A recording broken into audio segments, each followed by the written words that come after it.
He was on top of the world with his mistress by his side, dominating the party. But when the door opened and his wife walked in, accompanied by a CEO, the atmosphere froze.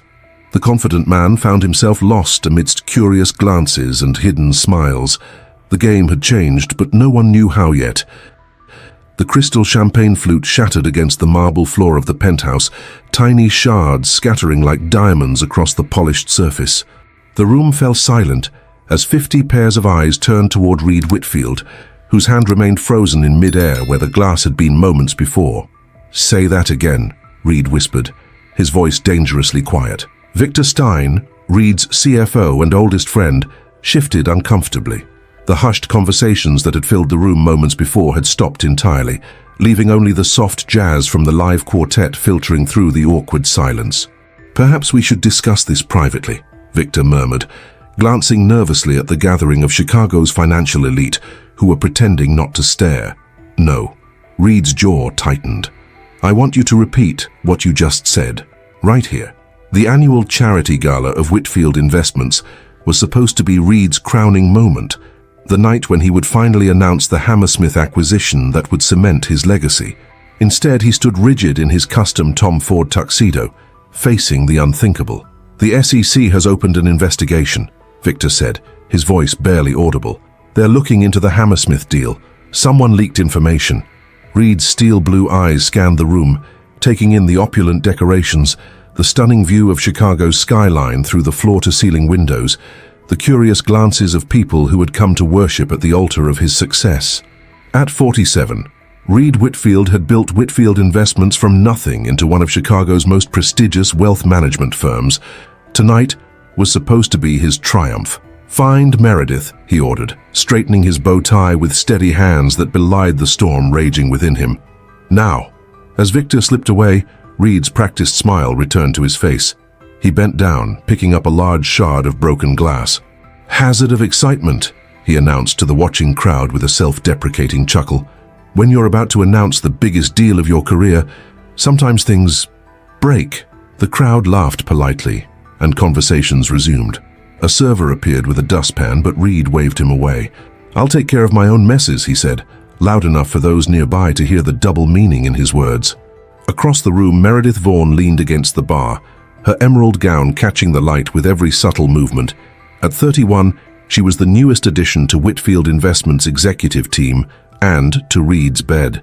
Her coppery hair was swept into an elegant updo, exposing the delicate curve of her neck, where Reed had left a mark the night before. "Quite the event," said a deep voice beside her, although our host seems somewhat tense. Meredith turned to find Elias Fletcher standing next to her, looking effortlessly distinguished in his tuxedo. As CEO of Fletcher Technologies, Elias was one of the few men in Chicago whose wealth rivaled Reed's, though their methods of acquiring it couldn't have been more different. "Mr. Fletcher," Meredith smiled, extending her hand, "I didn't expect to see you here tonight." "Reed and I have our differences," Elias said, his Jamaican accent barely perceptible after decades in America, "but we support the same causes.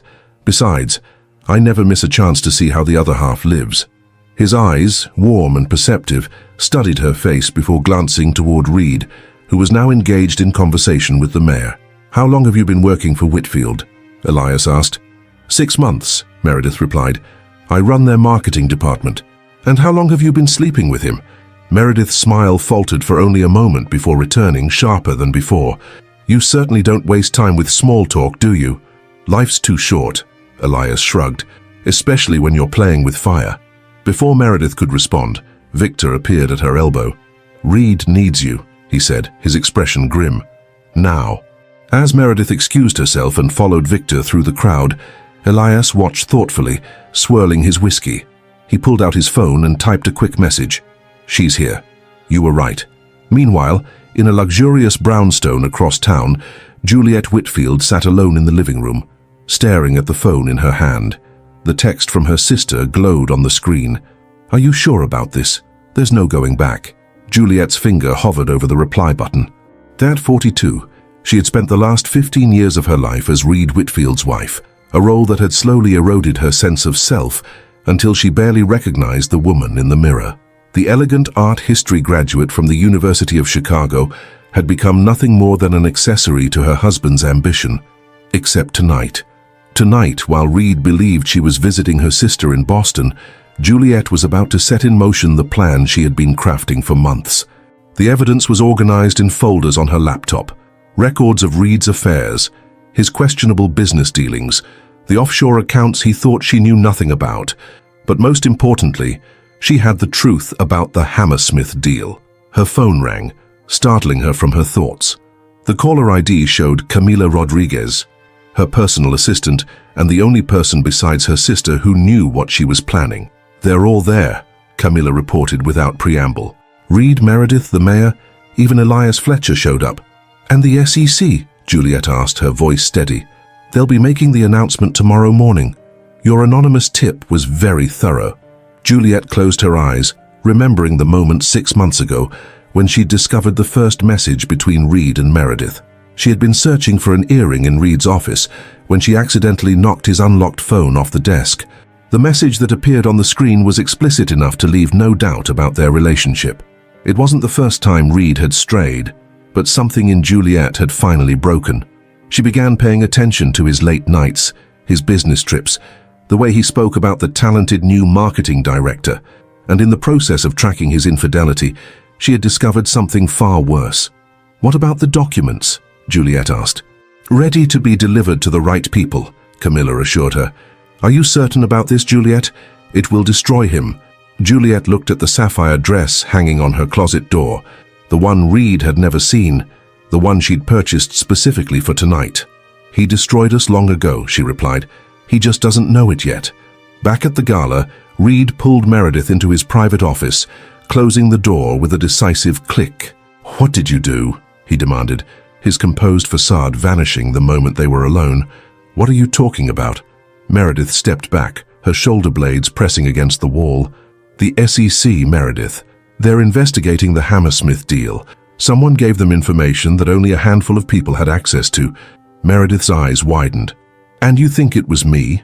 "Reed, that's insane. I've been by your side every step of the way on this deal." "Say exactly," Reed said, moving closer until he towered over her. "You've been by my side. In meetings you had no business attending. Looking at documents you had no reason to see. Because you wanted me there." Meredith's voice rose. "You brought me in. You said you trusted me." Reed studied her face, searching for signs of deception. 6 months ago he had hired Meredith, despite her limited experience, captivated by her intelligence and ambition. And yes, by the way she looked at him, as if he were a god among men. Something his wife hadn't done in years. "If I find out you betrayed me," he said softly, "there won't be a financial firm in this country that will hire you to answer phones." Meredith's expression hardened. "You know what your problem is, Reed. You're so obsessed with being betrayed that you can't see who's actually loyal to you." She pushed past him toward the door, then paused with her hand on the knob. "And for the record, maybe you should be asking yourself who else might have a reason to want to see you fall." As she left, Reed turned to the window, looking out at the Chicago skyline he had conquered. The Hammersmith acquisition was set to double the value of Whitfield Investments overnight. He had leveraged everything for this deal: his reputation, his company's assets, relationships with clients who trusted him with their fortunes. His phone buzzed with a message from an unknown number. When he opened it, his blood turned to ice. It was a photo of Juliet, not in Boston as she'd claimed, but in Chicago, entering a restaurant with Elias Fletcher. The timestamp showed it was taken 2 hours ago. Reed stared at the image, his mind racing. Juliet and Elias. It seemed impossible. They had never even met, as far as he knew. Unless... The pieces began falling into place with sickening clarity. Juliet's convenient trip, coinciding with his biggest professional night. The SEC investigation. The mysterious photo sent from an anonymous source. His wife and his biggest rival were working together against him. Reed's fist closed around his phone so tightly that his knuckles turned white. In the 15 years of their marriage, he had underestimated Juliet, dismissing her as the quiet, supportive wife who had given up her career to stand in his shadow. He had cheated on her, lied to her, and gradually stopped seeing her at all. Now, it seemed, she was ensuring he would never forget her again. The door opened, and Victor stepped inside. Reed, they're waiting for your speech. Reed smoothed down his jacket, his mind racing with possibilities and escape routes. Tell them I'll be right there. What are we going to do about the SEC? Victor asked, his normally confident demeanor shaken. Reed's smile was cold as he dropped his phone into his pocket. First, we're going to make a toast to our success. Then we're going to announce the Hammersmith deal as planned. But the investigation will be dealt with, Reed finished. One problem at a time, Victor. Right now, we have guests to entertain. As Reed stepped back into the grand hall, glass of champagne in hand, the crowd applauded. He took his place at the podium, the perfect picture of success and confidence. No one would have guessed that his world was collapsing around him. Ladies and gentlemen, he began, his voice strong and assured, thank you for joining us on this momentous occasion. The elevator doors at the back of the room opened silently. Tonight marks not just a celebration of what Whitfield Investments has achieved, but a glimpse into our future. The crowd parted as someone moved through it toward the front of the room.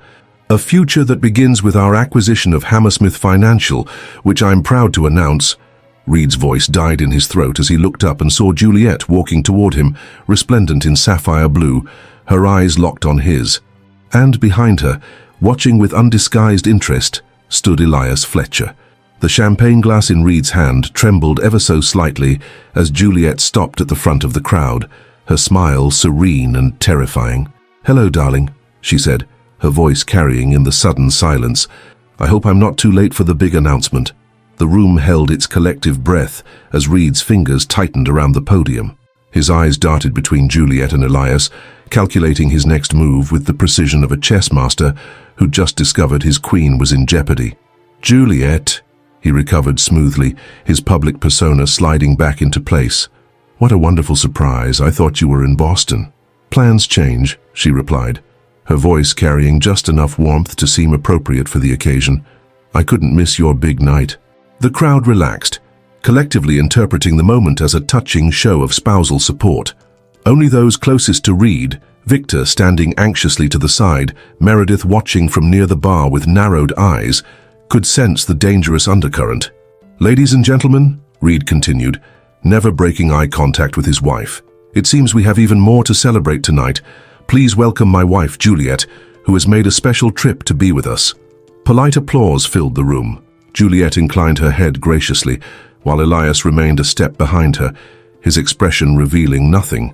"And of course, Elias Fletcher of Fletcher Technologies," Reed added, his tone conveying none of the rage building inside him. "A surprise addition to our guest list." "Reed," Elias nodded, stepping forward, "I hope you don't mind the intrusion. I ran into Juliet earlier this evening and offered to escort her." Before Reed could respond, a tall woman with silver-streaked black hair approached Juliet, embracing her warmly. "Juliet, darling, no one told me you'd be here tonight." "Diana," Juliet returned the embrace. It was a last-minute decision.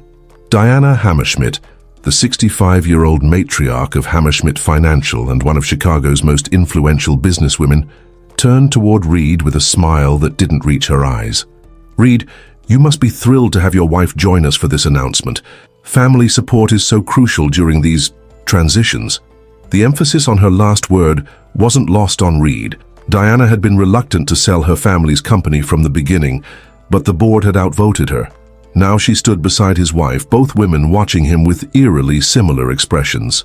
"Nothing more important than family," Reed agreed, raising his glass, "which brings me back to our announcement. Ladies and gentlemen, Whitfield Investments is proud to announce our acquisition of Hammersmith Financial, bringing together two of Chicago's most respected financial institutions." Camera flashes popped as reporters captured the moment. Reed continued his prepared speech, detailing the benefits of the merger, while studiously avoiding looking at either his wife or Elias. When he finished, the room erupted in applause, and guests began to mingle once more. As Reed stepped away from the podium, Diana approached him, her voice low. "Impressive speech, Reed. Almost made me believe you actually care about my father's legacy, rather than just the assets you're stripping." Reed's smile remained fixed.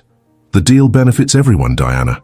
Your shareholders get their payout, your employees keep their jobs, and your father's name lives on as part of something bigger." "Yes, I've heard your pitch." Diana's grey eyes were sharp as flint. "I've also heard other things. about how you secured certain regulatory approvals, about certain offshore movements preceding our stock valuation. Reed's expression didn't change, but a muscle in his jaw twitched. Careful, Diana. Unfounded accusations can lead to unpleasant legal situations. Nothing I've said is an accusation, she replied smoothly. Merely observations between colleagues. But I wonder, does your wife make similar observations? Before Reed could respond, Diana glided away to join Juliet and Elias, who were now conversing with the mayor. The three of them looked comfortable together, too comfortable for people who supposedly had just met.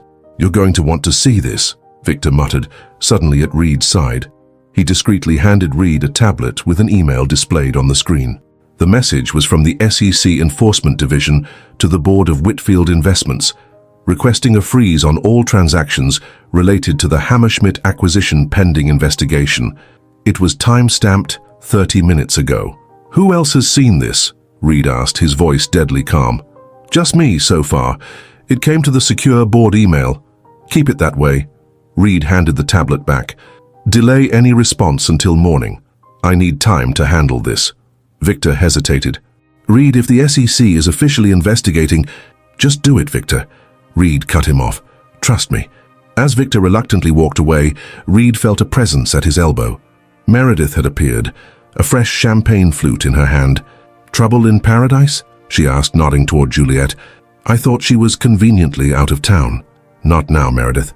Yes, now. She stepped closer, her voice barely audible. You accuse me of betraying you, but your wife shows up with your biggest competitor on the night the SEC launches an investigation? Even you can do that math. Reed turned to face her fully. Meredith was ambitious and calculating, traits he had admired and exploited, but she was also intelligent enough to be dangerous. What do you know about the SEC investigation? He asked directly. Meredith's expression revealed a flicker of surprise. Only what Victor told me, that they're looking into the Hammerschmidt deal, but seeing Juliet with Fletcher makes me wonder who's really playing who. Reed studied her face, searching for deception.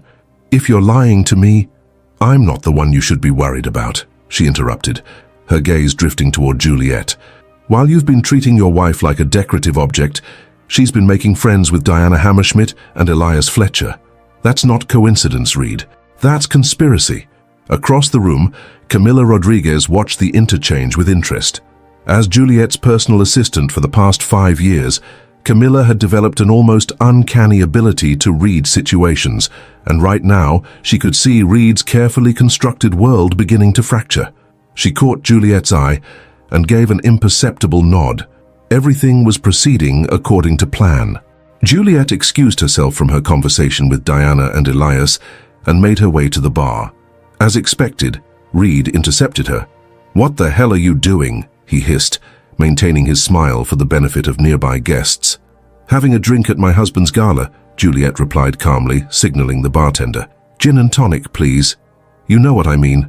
You're supposed to be in Boston, and suddenly you're here with Elias Fletcher." Juliet accepted her drink, taking a slow sip before responding. "Plans change, Reed. Isn't that what you always say? Adapt or die." "How do you even know Fletcher?" Reed demanded. "Chicago's art world isn't that large, Reed. Elias is a major donor to the Institute. We met at a fundraiser last month and discovered we have similar interests." The deliberate ambiguity hung between them. Reed's eyes narrowed. "Whatever game you're playing, it won't work. You don't have the stomach for it." Juliet's smile took on a sad quality. "That's always been your problem, Reed. You've never really seen me at all." Before he could respond, she touched his arm lightly, a gesture that would appear affectionate to observers. "Oh, and congratulations on the Hammerschmidt acquisition. Such a timely announcement." She walked away, leaving Reed momentarily speechless. The implication was clear. She knew about the SEC investigation. Nearby, a distinguished gentleman in his 70s observed the exchange with interest. Judge Harold Montgomery had known Reed since the beginning of his career, having been an early investor in Whitfield Investments. He had also known Juliet's father and had watched with disappointment as the once vibrant young woman had faded into Reed's shadow. "Trouble at home, Reed?" the judge asked as Reed approached him. "Nothing serious, Harold. Just surprised to see Juliet here tonight." The judge's expression suggested he wasn't convinced. Surprised is certainly one word for it. Concerned might be another, given the company she's keeping. Reed accepted a fresh drink from a passing server. Fletcher's harmless, making a social play, that's all. Is that what you think? Judge Montgomery's bushy eyebrows rose. Son, I've been watching you build this company for 15 years, and I've admired your drive. But you've always had a blind spot when it comes to the people closest to you. Meaning? Meaning that while you've been focused on conquering Chicago's financial world, you've missed what's happening in your own home. The judge leaned closer. Did you know your wife has been meeting with Diana Hammerschmidt regularly for the past 3 months? Or that she's been in contact with the SEC's new enforcement director, who happens to be her college roommate's husband? Reed's composure slipped for a heartbeat. How do you know this? Chicago's a small town when you've lived here as long as I have, the judge replied. People talk, and lately they've been talking about Juliet Whitfield stepping out of her husband's shadow. Across the room, Elias Fletcher excused himself from a conversation and stepped onto the terrace. Once alone, he made a phone call. It's happening exactly as you predicted, he said quietly. Reed's completely blindsided. And Juliet? Asked the voice on the other end. Playing her part perfectly. You wouldn't know she's been planning this for months. What about the SEC notice? Delivered. The board will see it by morning, but Reed's already trying to suppress it. Good, the voice replied. And the documents? Elias glanced through the glass doors, his eyes finding Juliet in the crowd. She has them. All of them. Perfect. By this time tomorrow, Reed Whitfield will be watching everything he's built crumble around him. You're sure about this? Elias asked, his voice revealing a hint of concern. Once we cross this line, he crossed it first, the voice interrupted sharply. 15 years ago, when he stole everything and left me with nothing. This isn't revenge, Elias, it's justice. As Elias ended the call, he was unaware of Meredith standing in the shadows at the other end of the terrace, having heard every word. Inside, Reed had pulled Victor into a corner, his patience exhausted. I need to know what we're dealing with, he demanded. How bad is the SEC investigation? Victor's face was grave. Bad, Reed. They have documentation of the offshore transfers, the manipulated valuations, even the meetings with Commissioner Taylor. That's impossible, Reed hissed. Those meetings were completely off the record. The only people who knew were you, me, and... He stopped abruptly, his gaze finding Juliet across the room. She was engaged in conversation with the mayor, but as if sensing his stare, she looked up. Their eyes locked, and for the first time Reed saw something in his wife's expression he had never seen before. Triumph. Jesus, Reed breathed. It was her. She's been gathering evidence. What? Victor looked confused. Juliet, that's crazy, Reed. She doesn't know anything about our business operations. Doesn't she? Reed's mind raced through the past months, remembering the nights he'd worked from home, the files he'd left in his study, the conversations he'd had while she was supposedly absorbed in her book or tablet. She's been in our house, in my office. She has access to my personal devices, my schedule, my contacts. But why? Why would she? Victor stopped as his eyes tracked to where Meredith had rejoined the party. Ah, Reed followed his gaze. That's not it. Juliet has always turned a blind eye to indiscretions. Has she? Victor asked quietly. Or has she been watching and waiting all this time? Before Reed could respond, a commotion near the entrance drew everyone's attention. 2 men in dark suits were scanning the room with purpose. Federal agents, Victor whispered. SEC Enforcement Division. Reed's heart hammered in his chest, but his face revealed nothing. Stay calm, they can't do anything without formal charges. Mr. Whitfield? One of the agents approached, badge in hand. I'm Agent Daniels with the Securities and Exchange Commission. We need to speak with you regarding certain transactions pertaining to Hammerschmidt Financial. The room fell silent again, all eyes on Reed. In that moment of perfect crisis, he did what he had always done best. He projected absolute confidence. Of course, Agent Daniels, my firm is always cooperative with regulatory inquiries. His voice carried throughout the room. However, as you can see, we're in the middle of a charitable event. Perhaps we could schedule this for first thing tomorrow morning. The agent hesitated, clearly not expecting such a composed response. This is a time-sensitive matter, Mr. Whitfield. I understand, Reed replied smoothly. But unless you have a warrant, I'm afraid I must insist on following proper channels. My legal team will be available at 8 a.m. tomorrow. As the agents conferred quietly, Reed caught Juliet watching the exchange, her expression unreadable. Beside her stood Diana Hammerschmidt, whose slight smile suggested she was enjoying the spectacle.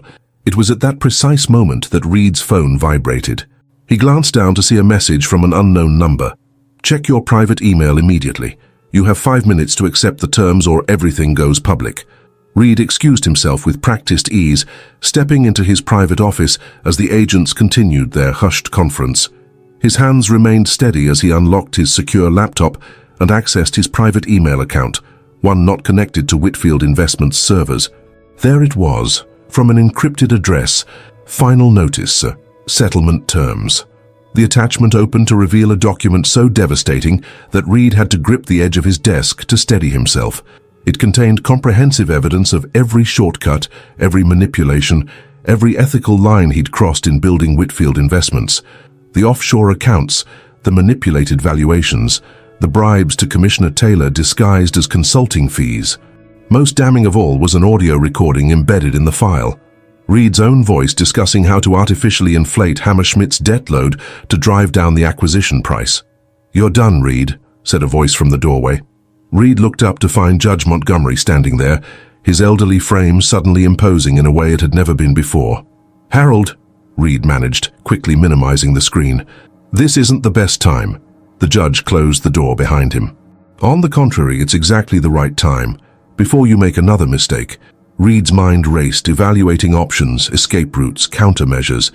"Whatever you think you know, I know everything," Montgomery interrupted, his voice eerily calm. "Just as Juliet does. Just as the SEC will by morning, unless you agree to the terms in that email."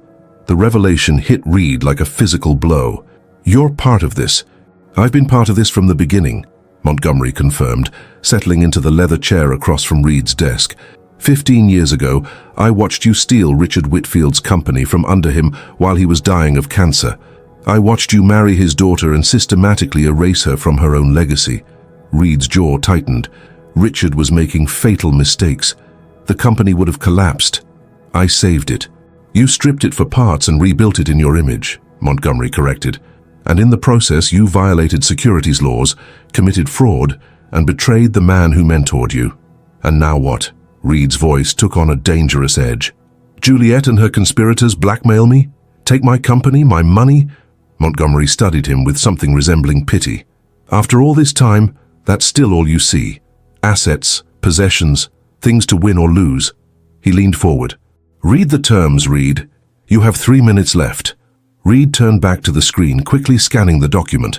The terms were surprisingly straightforward. Reed would resign as CEO of Whitfield Investments, effective immediately, citing health concerns. He would relinquish all voting rights to his shares, transferring control to a blind trust. He would walk away with his personal wealth intact, but no role in the company's future. The Hammerschmidt acquisition would proceed, but under substantially revised terms protecting the employees and legacy. In exchange, all evidence of securities fraud and regulatory violations would remain private. "This is extortion," Reed said flatly. "This is mercy," Montgomery countered. "More than you deserve." Reed's phone buzzed with an incoming call from Victor. He ignored it, his mind working through scenarios, calculating odds as he always did in moments of crisis. "And if I refuse? Then by 9 a.m. tomorrow, the SEC will have every piece of evidence in that file. By noon, you'll be indicted. By evening, everything you've built will be worthless." Montgomery checked his watch. "1 minute, Reed." Outside, the gala continued, Chicago's elite mingling obliviously while Reed's world collapsed in the quiet of his office. Through the glass walls, he could see Juliet engaged in conversation with Elias Fletcher, her face animated in a way he hadn't seen in years. Something twisted inside him, not just anger or fear, but a strange, unfamiliar ache. When had she become a stranger to him? When had he stopped seeing her as anything but an extension of his own success? 30 seconds, Montgomery said quietly. Reed turned back to the screen, cursor hovering over the Accept Terms button. His entire identity was wrapped up in Whitfield Investments. Without it, who was he? As the seconds ticked down, a memory surfaced, Juliet on their wedding day, looking at him with such hope and trust that it had momentarily terrified him. "Promise me you'll remember what matters," she had whispered before they exchanged vows. He had broken that promise long ago. "Time's up, Reed." With a swift click, Reed accepted the terms. A confirmation message appeared immediately. Agreement recorded. Details to follow. Montgomery nodded once, a small gesture of acknowledgement rather than approval. You've made the right choice. Did I have one? Reed asked bitterly. We always have choices, the judge replied, rising from his chair. You made yours years ago when you decided that success justified any means. As Montgomery reached the door, Reed called after him. Did she ever love me? Or was I just a way to save her father's company? The old man paused, his hand on the doorknob. Juliet loved you completely. That's what made her so blind to who you really were until she wasn't. The door closed behind him, leaving Reed alone with the realization that he had lost far more than his company. When Reed finally emerged from his office, the party had reached that perfect pitch of champagne-fueled exuberance. He moved through the crowd mechanically, accepting congratulations on the Hammerschmidt announcement, exchanging pleasantries with people who had no idea they were witnessing his last moments as king of the empire he'd built. Victor intercepted him near the bar. Where the hell have you been? The SEC agents left, but they've scheduled a formal interview for tomorrow morning. Cancel it, Reed said, his voice hollow. Then call an emergency board meeting for 8 a.m. Victor stared at him. What's going on, Reed? I'm stepping down as CEO, effective immediately. You're what? Victor hissed, pulling Reed toward a quiet corner. Have you lost your mind? Reed's laugh held no humor. On the contrary, I think I've finally found it. He nodded toward the dance floor where Juliet was now dancing with Elias, her movements graceful and uninhibited. I underestimated her, Victor. We all did. Following his gaze, Victor's expression shifted from confusion to dawning comprehension. Juliet is behind the SEC investigation. Juliet, Montgomery, probably Diana Hammerschmidt too. Reed took a deep breath. They've had months to gather evidence, build a case. I've been so focused on the deal that I never saw it coming. So you're just giving up? That's not like you, Reed.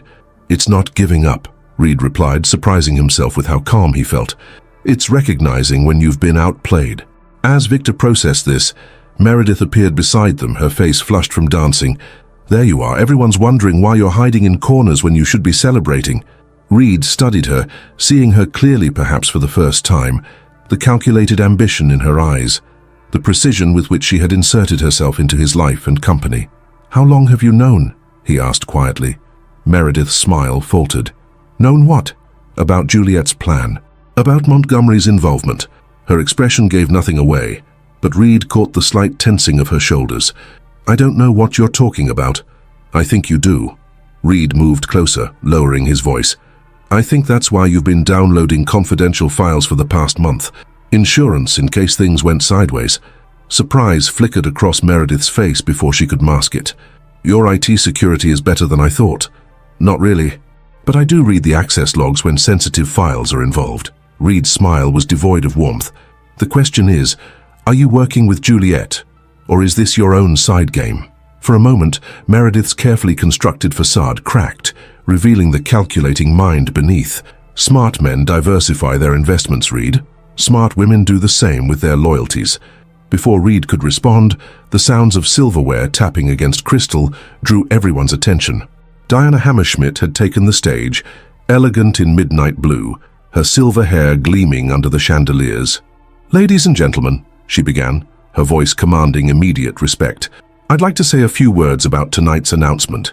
Reed felt a chill run down his spine. This wasn't planned. As many of you know, Hammerschmidt Financial was founded by my father 60 years ago with a simple principle: integrity above all else. Diana's gaze swept the room, lingering momentarily on Reed. Throughout the negotiations with Whitfield Investments, I've insisted that this principle remain at the heart of our combined enterprise. Murmurs of approval rippled through the crowd. That's why I'm delighted to announce that as part of this transition, we will be establishing the Hammerschmidt Whitfield Ethics Foundation, dedicated to promoting transparency and accountability in financial services. Diana smiled, raising her glass. And I can think of no one better to lead this initiative than Juliet Whitfield, whose commitment to these values has been unwavering. The room erupted in applause as Juliet joined Diana on stage, graciously accepting the recognition.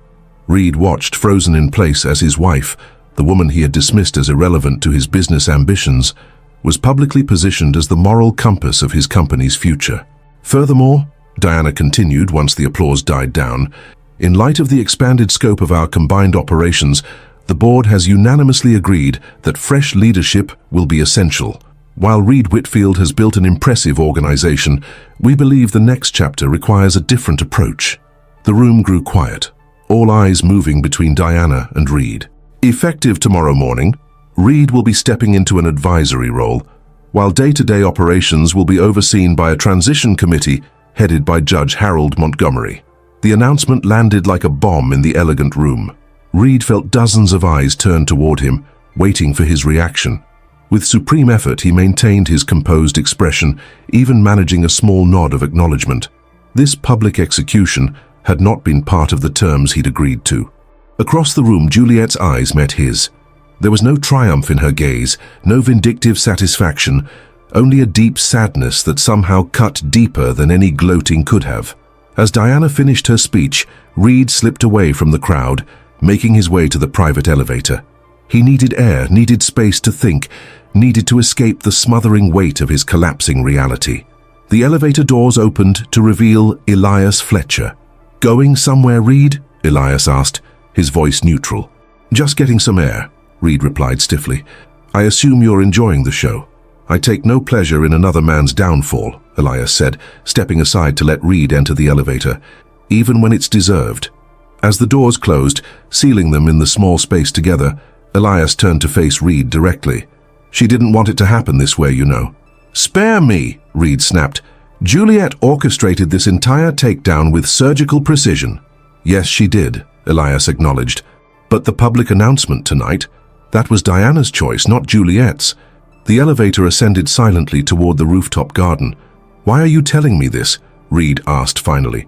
"Because despite everything, she still cares what happens to you." Reed laughed bitterly. "She has a strange way of showing it." "Does she?" Elias countered. "She could have gone straight to the authorities with evidence of your fraud. Instead, she arranged a way for you to walk away with your freedom and personal wealth intact." The elevator doors opened onto the rooftop garden, Chicago's skyline glittering against the night sky.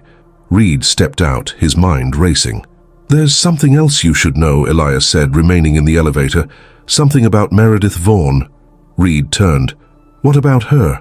"She's not who you think she is." Elias held the door open with one hand. "Her real name is Meredith Whitfield, Richard's niece, your cousin by marriage." The revelation hit Reed with the force of a physical blow. "That's impossible. Richard had no siblings." "Half-sister," Elias corrected, "from his father's first marriage. The family connection was deliberately concealed when you hired her." As the elevator doors began to close, Elias delivered his final words. "You might want to check what files she's been accessing, particularly those related to Richard's original ownership stake." The doors shut, leaving Reed alone on the rooftop, the cold Chicago wind whipping around him as his carefully constructed world continued to unravel piece by piece. He pulled out his phone with trembling hands, finally understanding the true nature of the trap he had walked into. It wasn't just Juliet and her allies he had to fear. It was the enemy he had unwittingly invited into his inner circle. The message that appeared on his screen confirmed his worst fears. "Original Whitfield shares transferring back to rightful family line. Poetic justice, don't you think, cousin?" 3 days after the gala, Reed sat alone in his home office, surrounded by the trappings of a success that had evaporated overnight. The morning newspapers lay scattered across his desk, their headlines merciless. Whitfield steps down amid regulatory scrutiny. Chicago financial titan falls. Hammerschmidt-Whitfield merger proceeds under new leadership. The financial press had been brutal but factual. The society columns were worse, gleefully dissecting his public humiliation with phrases like spectacular downfall and karmic justice. One particularly vicious piece speculated about Juliet's relationship with Elias Fletcher, suggesting their close friendship had blossomed while Reed was otherwise occupied with his young marketing director. Reed hadn't seen or spoken to Juliet since the night of the gala. She hadn't returned to their lakefront penthouse, and his calls went straight to voicemail. His lawyer informed him that she was staying at her sister's apartment and requested space while they worked out separation terms. The doorbell rang, pulling Reed from his thoughts. He ignored it, as he had ignored the calls from former colleagues and so-called friends. The persistent visitor eventually stopped, only to be replaced by the sound of a key in the lock. Victor Stein appeared in the doorway of Reed's office, looking uncomfortable but determined. "Ah, you look terrible," Victor observed, taking in Reed's unshaven face and rumpled clothes. "I wasn't expecting company," Reed replied flatly. "How did you get in?" "Juliet gave me her key. She's worried about you." Reed laughed humorlessly. "That's rich, coming from the architect of my destruction." Victor pulled up a chair sitting across from Reed. "Is that what you think? That Juliet did this to destroy you? What would you call it?" "Self-preservation," Victor replied simply. "She saw what was coming, what you didn't want to see, and she protected herself, and you, whether you believe it or not." Reed's temper flared. "Protected me? By stripping me of my company? By humiliating me in front of everyone who matters in this city? By keeping you out of federal prison," Victor countered. "The SEC has enough to put you away for a decade, Reed. The deal Juliet orchestrated lets you walk away with your freedom and most of your fortune intact." Reed fell silent, the truth of Victor's words sinking in. "Why are you here?" he finally asked. "Because someone needs to pull you out of this tailspin before you make things worse." Victor leaned forward. "The board meeting is tomorrow. You need to be there, clean-shaven and clear-headed, to formally resign and endorse the transition plan. And if I don't, then the alternative arrangement goes into effect." Victor's expression was grim. "All evidence goes to the authorities, and the company publicly disavows you to save itself." Reed stood abruptly, pacing to the window that overlooked Lake Michigan. "You knew, didn't you? About Juliet's plan? About Meredith?" Victor was quiet for a long moment. "I suspected Juliet knew more than she let on. As for Meredith, I had concerns about her from the beginning, but you wouldn't listen. Why didn't you warn me?" "I tried, Reed. For years I've tried to warn you about the corners you were cutting, the enemies you were making. You didn't want to hear it." The truth of this statement hung in the air between them. Reed had indeed dismissed Victor's caution as unnecessary conservatism, an impediment to the aggressive growth he envisioned. "What about Montgomery?" Reed asked. "Was he always working against me?" "Harold was Richard's best friend," Victor replied. "He watched you take over Richard's company and systematically erase his legacy. Then he watched you do the same to Richard's daughter. I think he's been waiting for this moment for 15 years. Reed absorbed this, remembering how Montgomery had been one of his earliest investors, always supportive, always present at key moments. The perfect inside man. "And Meredith? Have they found her?" Victor shook his head. "Vanished, along with a significant number of confidential files. The IT team is still assessing the damage." Reed turned back to face his oldest friend.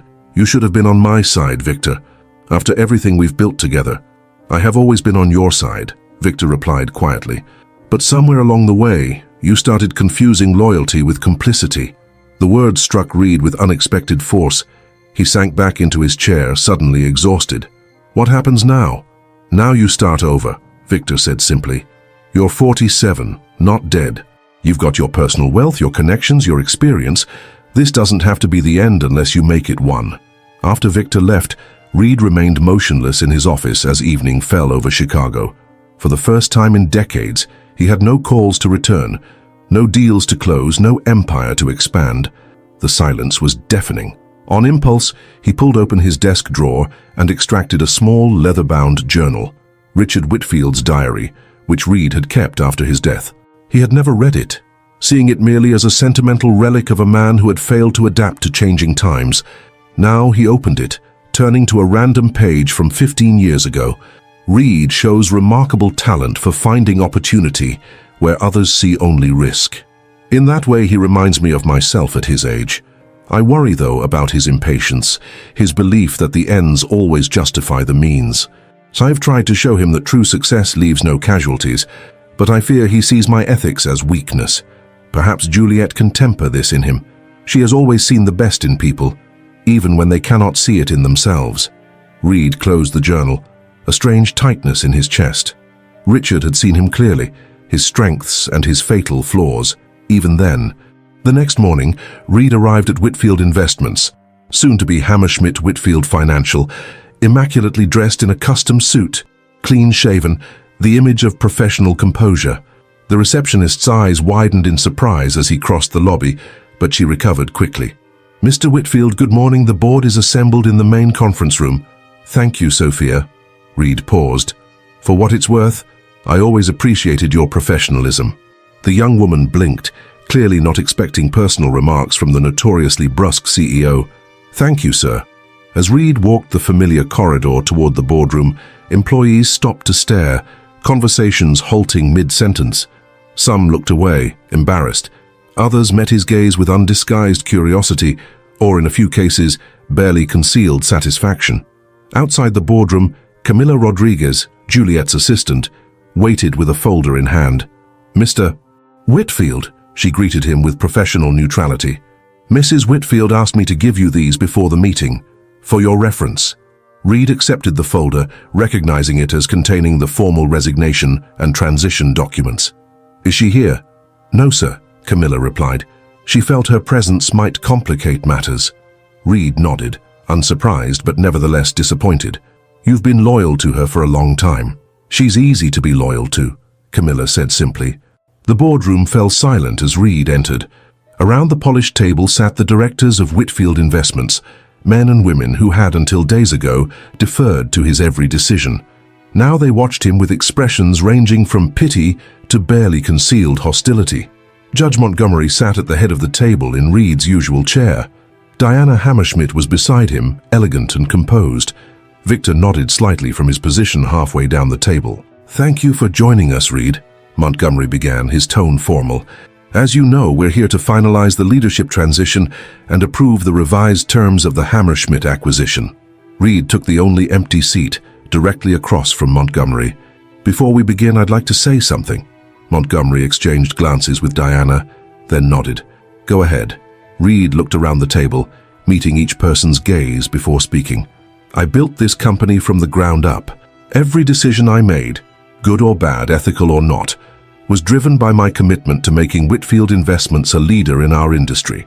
He paused, noticing the surprise on several faces at his lack of defensiveness.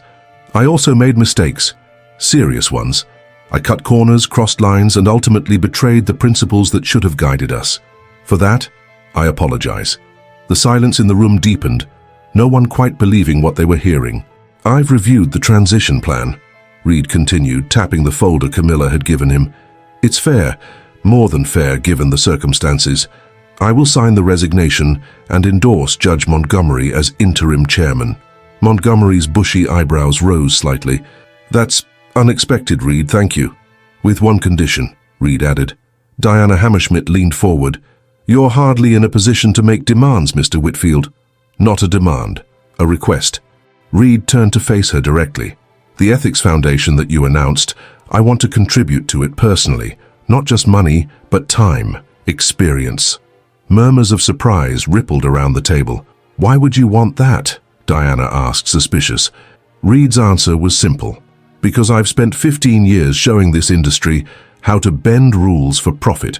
Perhaps I can spend the next 15 showing how to succeed without compromise. The board members exchanged skeptical glances. A convenient conversion, one director commented. Perhaps, Reed acknowledged, but sometimes clarity comes only after losing everything you thought mattered. After the meeting, Reed found himself alone in his former office, packing the few personal items he wished to keep. Most of the mementos, the deal trophies, the financial awards, the photographs with celebrities and politicians, suddenly seemed hollow, artifacts of an identity he no longer recognized. A knock at the door interrupted his thoughts. Diana Hammerschmidt entered without waiting for an invitation. That was quite a performance, she said, studying him with shrewd eyes. Not a performance, Reed replied, placing Richard's journal carefully in his briefcase. A realization. Diana circled the office, running her fingers along the edge of the desk. My father always said there were two kinds of people in finance. Those who see it as a way to build something meaningful, and those who see it merely as a game to win. He believed you were the former. I convinced him he was wrong. Reed closed his briefcase. Your father was a wise man. I should have listened to him more.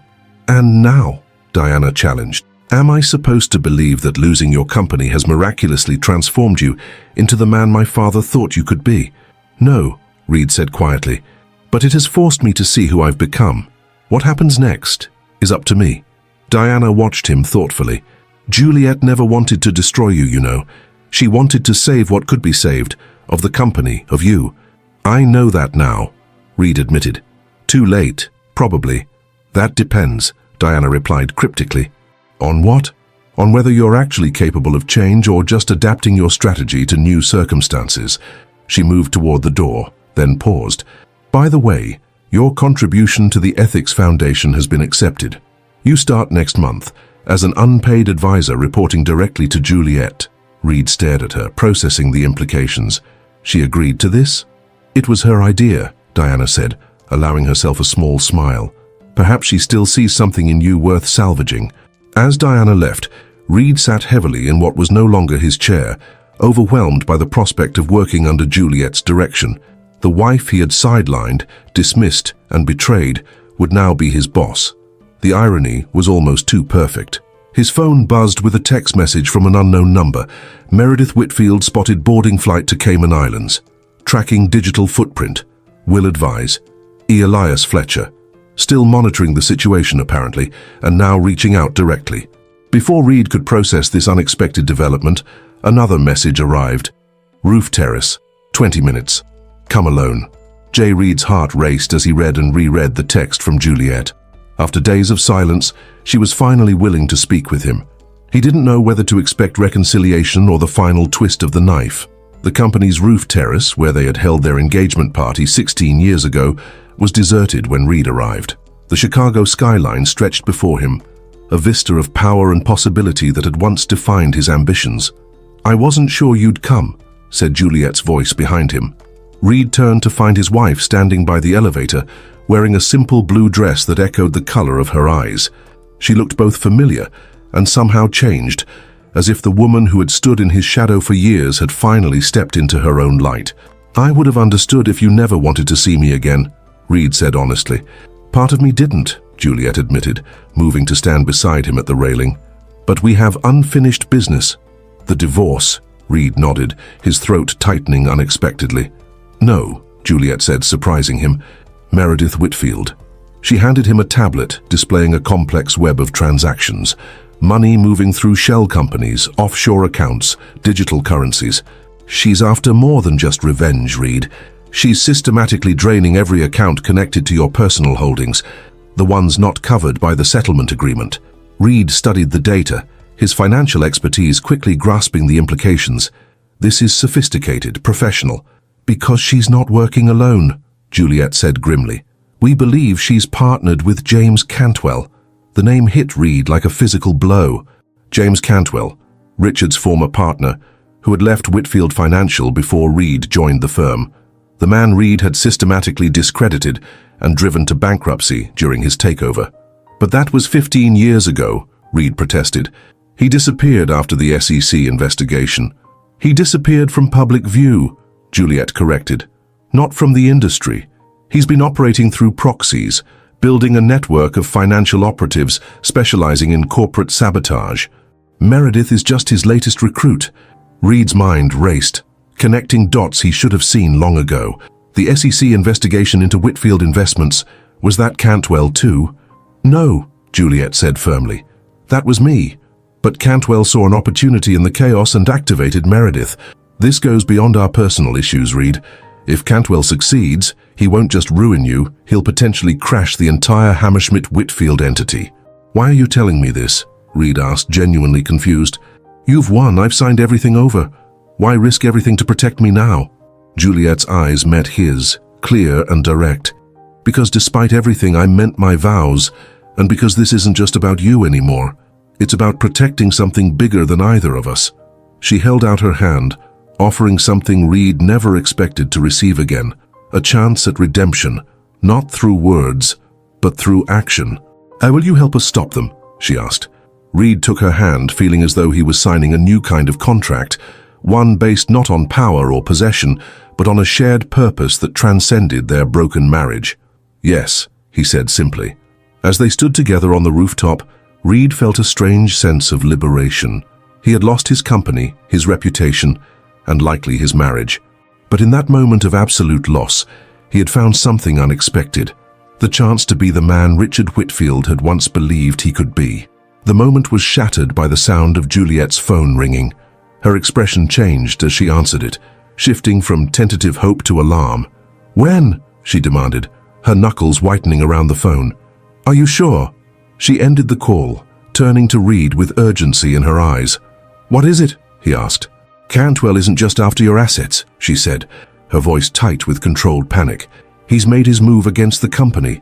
The automated trading systems have been compromised. They're executing a coordinated sell-off that will trigger a cascade of margin calls." Reed grasped the implications immediately. If successful, such an attack could not only crash Hammerschmidt Whitfield's stock, but potentially trigger wider market instability. "How long do we have?" "Minutes," Juliet replied, already moving toward the elevator. "The fail-safes have been triggered, but someone needs to manually override the system from the central terminal." "Diana? Montgomery?" "Out of reach. They're at the SEC headquarters finalizing the merger paperwork." The elevator doors opened, and they stepped inside together. "I need access to the trading floor," Reed said, his mind already racing through protocols and counters to the attack. Juliet handed him her security badge. "You'll have full access, but Reed, once this is over, no matter what happens—" "I know," he said quietly. "This doesn't change anything between us." The elevator descended toward the trading floor, where Reed would face not just Cantwell's attack on the company, but the ultimate test of his own transformation. Was his newfound clarity genuine, or merely another tactical adaptation? As the doors opened onto the chaotic trading floor, alarms blaring and traders shouting over one another, Reed stepped forward into what felt like both an ending and a beginning. The trading floor erupted in shock as Reed Whitfield strode through the doors. For a moment the chaos paused, dozens of traders frozen in disbelief at the sight of their disgraced former CEO, moving with decisive purpose across the room. "Sir, you can't be here," a security guard called, moving to intercept him. Reed held up Juliet's badge without breaking stride. "Override authorization. We have a level 1 breach." Screens across the trading floor flashed red, displaying cascading sell orders being executed across multiple platforms. The automated systems were dumping massive blocks of Hammerschmidt Whitfield stock, triggering algorithmic responses from other firms' trading systems. "What the hell is happening?" demanded Sophia Chen, the head trader who had replaced Reed's hand-picked lieutenant after the management change. "Coordinated attack," Reed explained, scanning the room for the master terminal. "Someone's hijacked the automated trading protocols. We need to initiate a manual override before they trigger a market-wide sell-off." Sophia's eyes narrowed with suspicion. "And we're supposed to trust you? After everything that's happened?" "No," Juliet interjected, stepping forward. "You're supposed to trust me, and right now, Reed is the only person who knows how to stop this." The room fell silent, all eyes moving between Juliet and Reed. For 15 years, these traders had witnessed Reed's ruthless business practices alongside his undeniable financial brilliance. They had also seen how he had relegated his wife to the background, treating her as nothing more than an attractive ornament at company functions. Now, she stood as his equal, perhaps even his superior, and was vouching for him in the midst of crisis. Sophia hesitated only a moment before nodding. "The master terminal is locked down in Protocol Room B.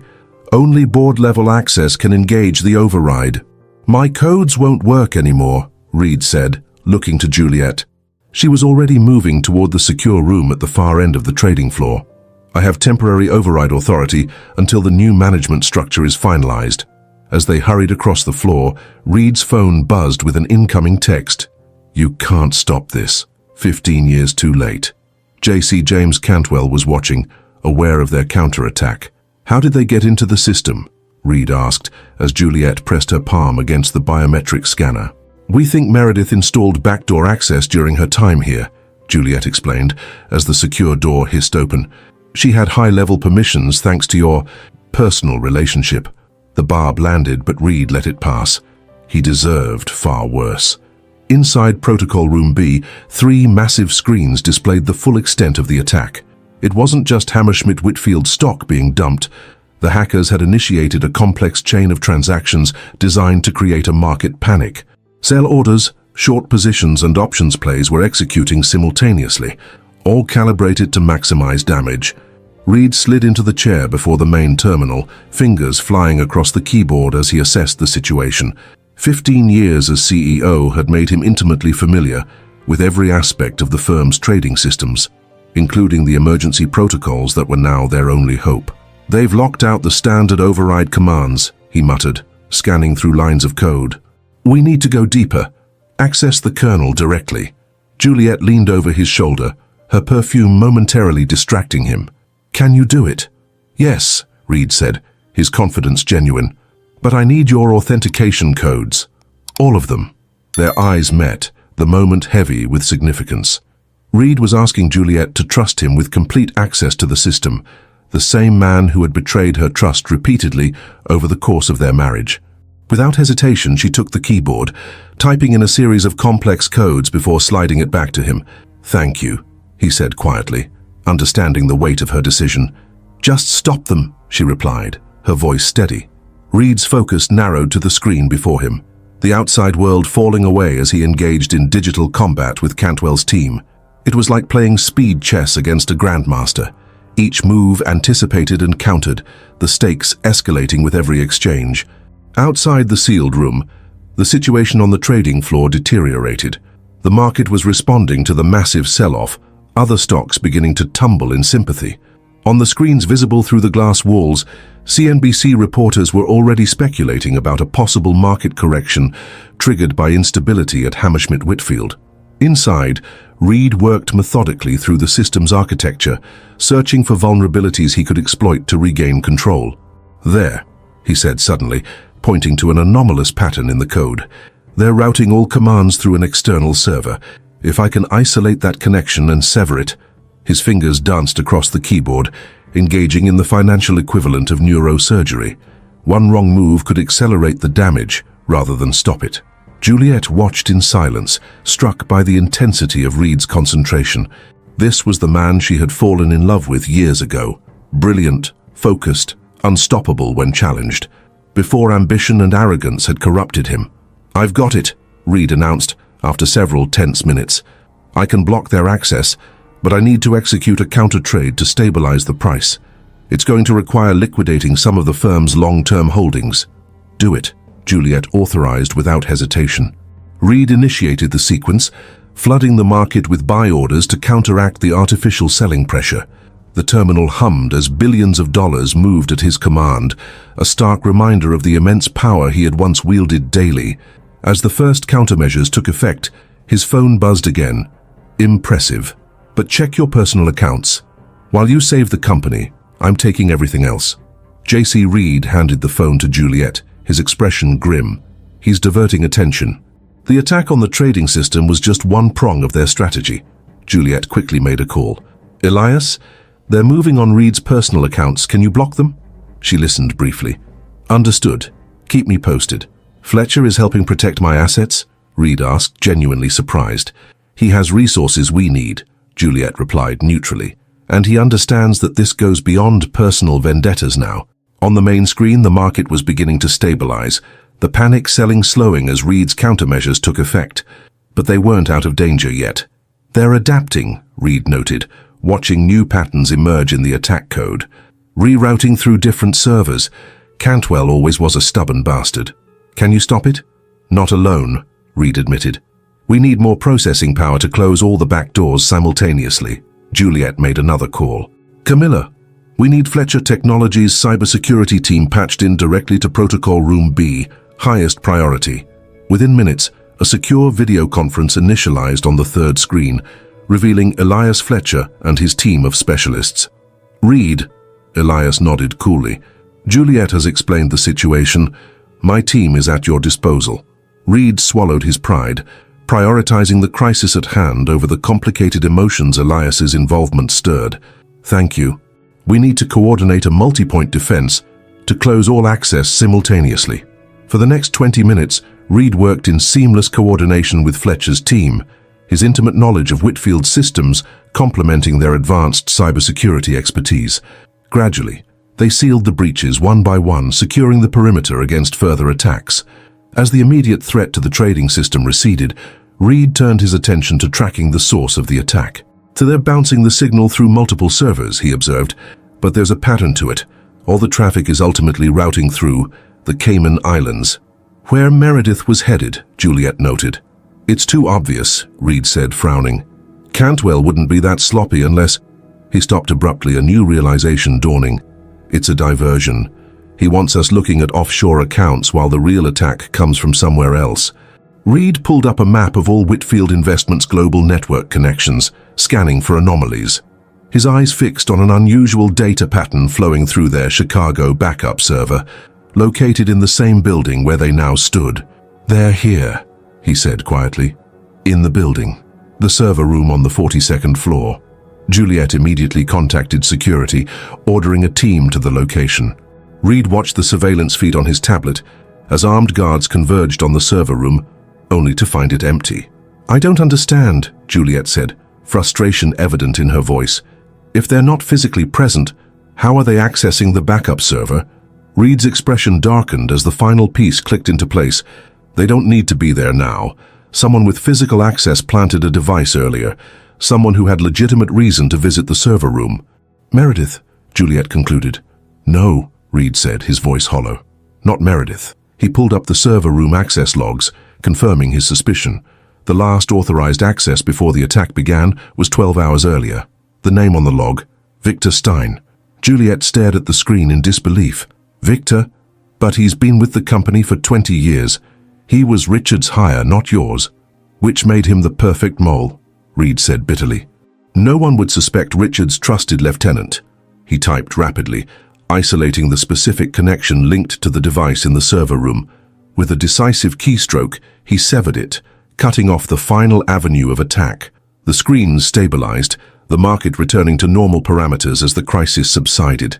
In the sudden quiet of the protocol room, Reed and Juliet exchanged a look of cautious relief. "We need to find Victor," Juliet said. "He'll be long gone," Reed replied. "But we can still track the money flows. If we move quickly enough, we might be able to recover." The door to the protocol room slid open, revealing Victor Stein standing in the entrance, a 9mm pistol held casually at his side. "I wouldn't bother," Victor said calmly. "Those funds are already beyond your reach."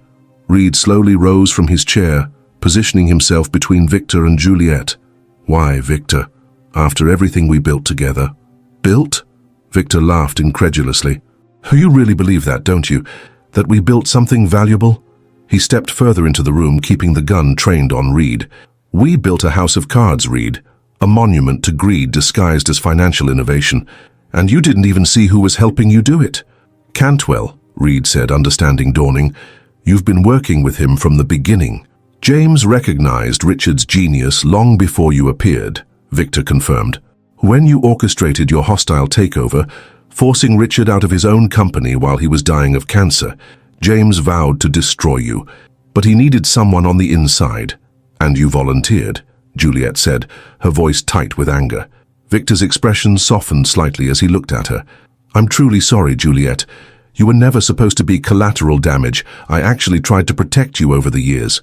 "By helping dismantle my father's legacy," she challenged. "By ensuring there would be something left to salvage when Reed inevitably self-destructed," Victor countered, "which he finally has." Reed's mind raced, calculating angles, options, risks. Victor had always been methodical, never impulsive. The fact that he had shown himself now, gun in hand, meant this was the endgame he had planned for years. "So what happens now?" Reed asked, subtly shifting his weight to maintain balance. "You shoot us both and disappear with the money? Seems sloppy for you, Victor." "Nothing so dramatic," Victor replied. "The gun is merely insurance to ensure you don't interfere with the final phase of the transfer. In approximately 3 minutes, the last of your personal assets will be relocated to accounts you cannot trace or recover. You'll be left with nothing but this hollow victory of saving a company that is no longer yours." He checked his watch. "Once that's complete, I'll leave quietly. The security cameras in this section have been disabled, and I have an exit route that bypasses the main lobby." What Victor didn't know was that during their conversation, Reed had been typing a sequence of commands behind his back, activating an emergency protocol he had built into the system years earlier, one that even Juliet didn't know about. "I underestimated you," Reed admitted, buying time as the protocol initialized. "All these years I thought you were just risk-averse. I never imagined you were playing a longer game than mine." "That was your greatest weakness," Victor said. "You could never see beyond the next quarter, the next deal. You built a fortune, but never an enduring legacy. Like you and Cantwell have, Reed challenged.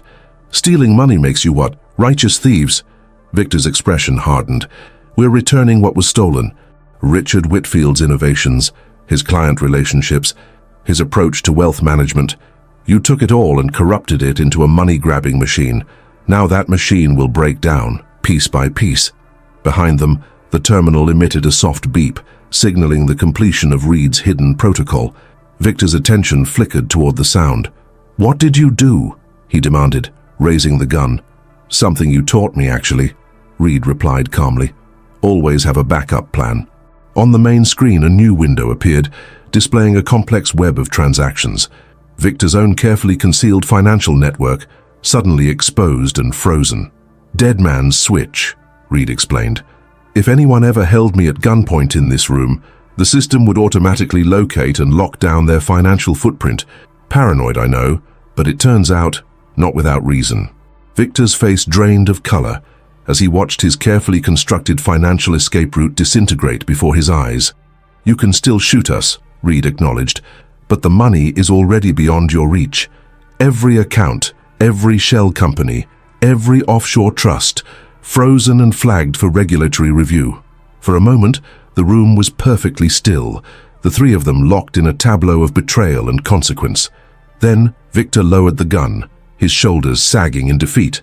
15 years, he said quietly. 15 years of watching you destroy everything Richard built, of watching you discard principles for profit, of watching you treat Juliet like an afterthought. He turned to Juliet, his expression softening. He doesn't deserve your help, or your loyalty. This isn't about what Reed deserves, Juliet replied evenly.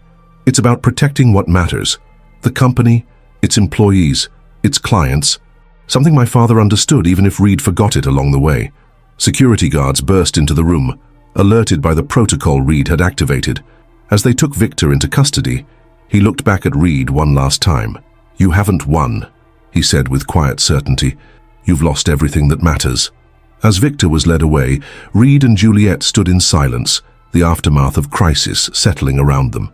The trading floor beyond the glass walls had returned to normal operations. The panic subsided, the immediate danger averted. But between them, nothing was resolved. Thank you, Juliet said finally, for stopping them. Thank you for trusting me to try, Reed replied, even after everything I've done.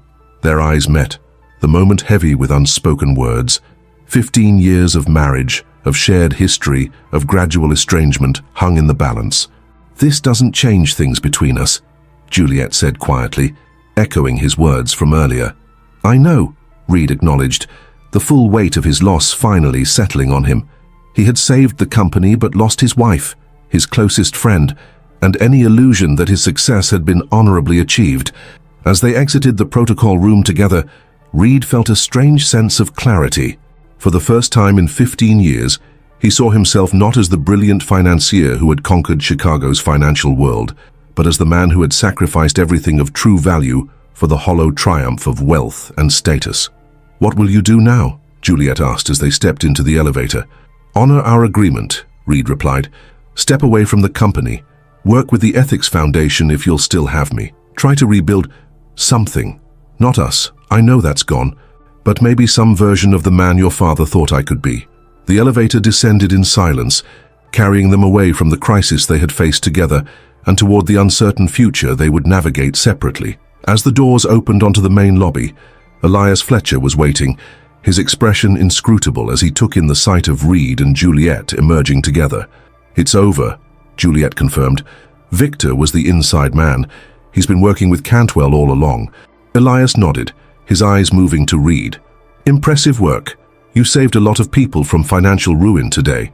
Too little, too late, Reed replied, the bitterness in his voice directed at himself rather than Elias.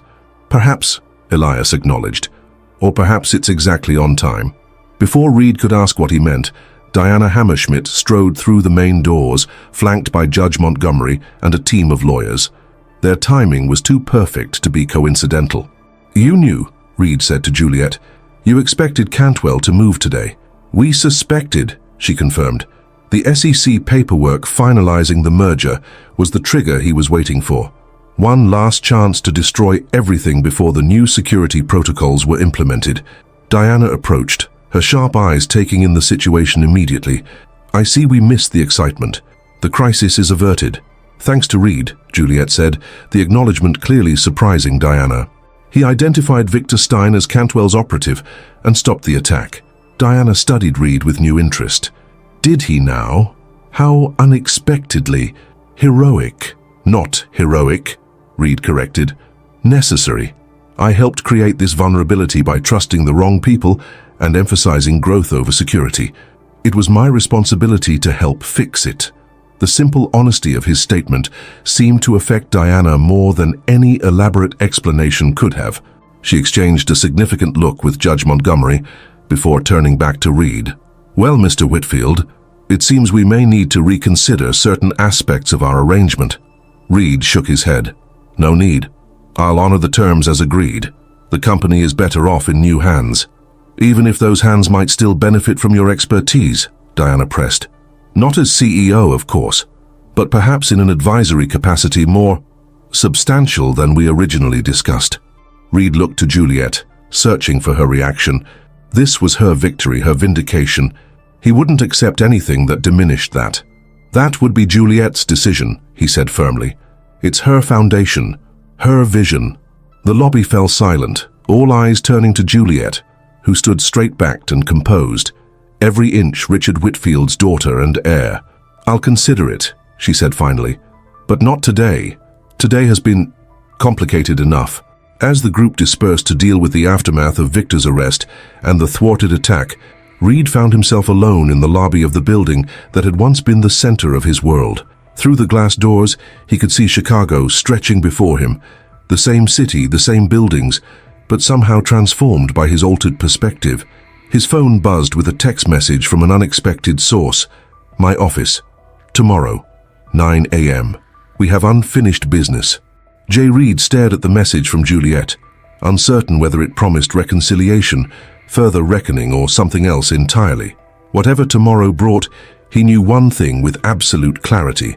The man who walked into her office would not be the same one who had taken everything for granted just days ago. The price of his ambition had been nearly total.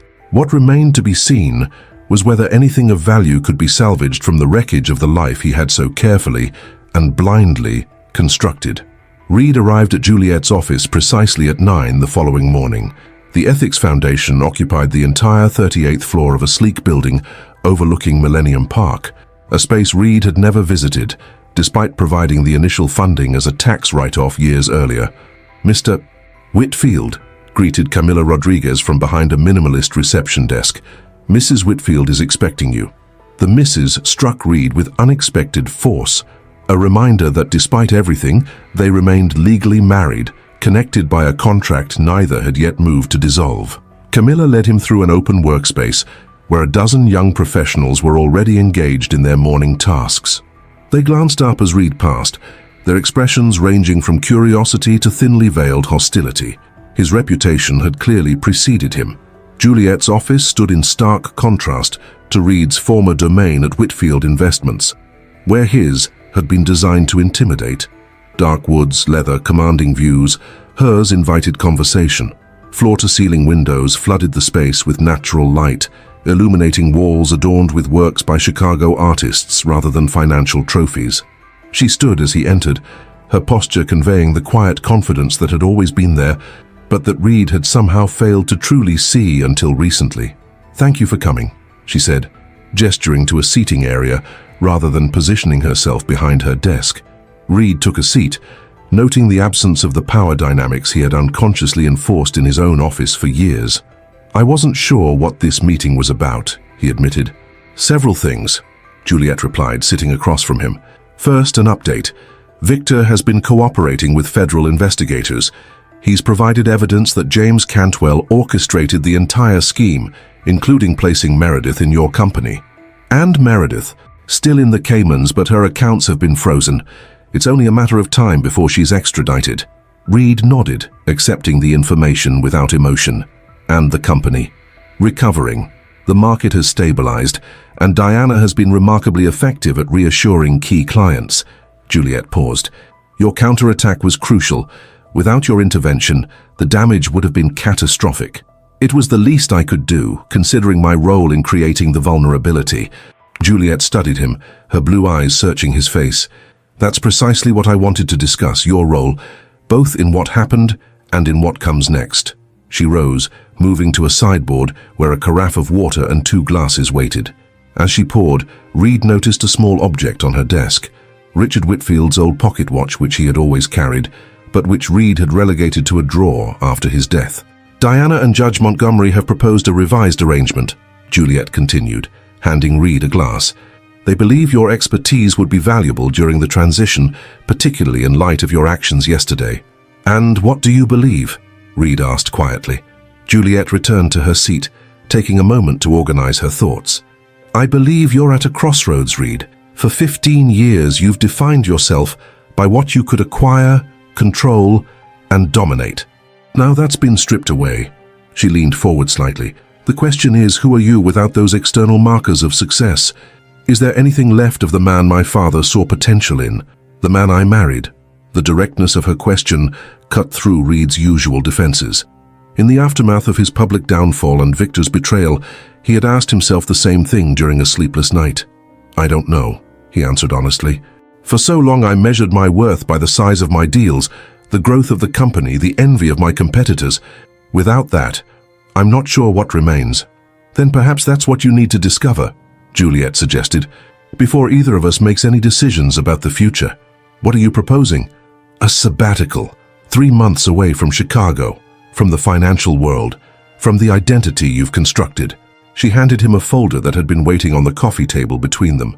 There's a property in northern Michigan that belonged to my father, a cabin on Lake Superior. Simple, isolated, but comfortable. I think you should go there.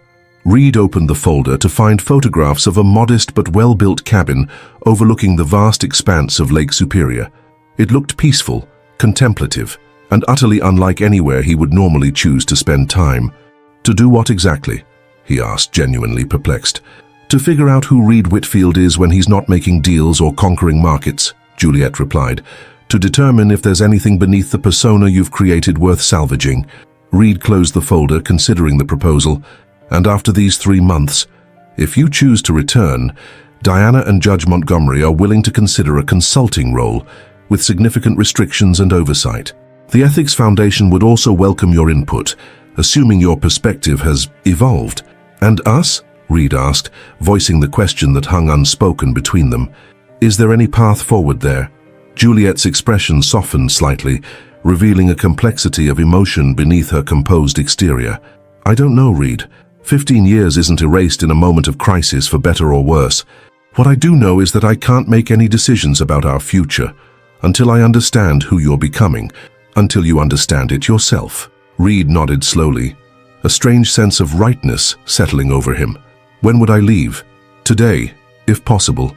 The cabin is ready, and your continued presence in Chicago is complicated for everyone right now. And you? What will you be doing while I'm contemplating my existence beside a lake, running the foundation, helping rebuild Hammerschmidt Whitfield's reputation, living my life? A small smile touched her lips, getting reacquainted with the woman I was before I became Mrs. Reed Whitfield. Reed stood, taking the folder with him. I'll go. Not because I expect it will save our marriage or my career, but because you're right.